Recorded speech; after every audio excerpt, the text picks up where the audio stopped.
Hello and welcome to another video in the Rush Insurance Agency educational series of videos.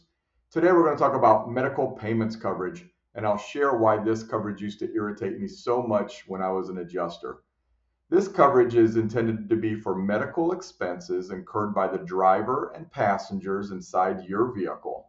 This coverage applies regardless of fault. It's purchased separately, and a common amount of coverage is $5,000. When I was an adjuster, I used to get frustrated by how this coverage was paid by our MedPay department in a way that really did not benefit the customer. If you find yourself in a position to need to use this coverage, I recommend that you instruct the adjuster to not make any payments without your approval. What happens is when the medical provider finds out your medical treatment is due to a car accident, they get that information from you and then they bill your MedPay coverage.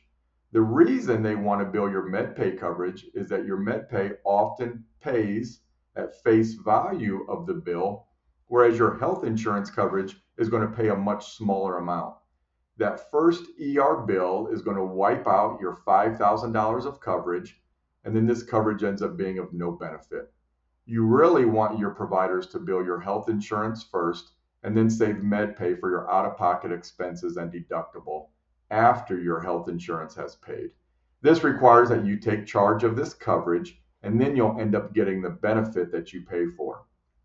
If the other driver is at fault for the accident, they're not going to pay your medical bills until your claim is settled.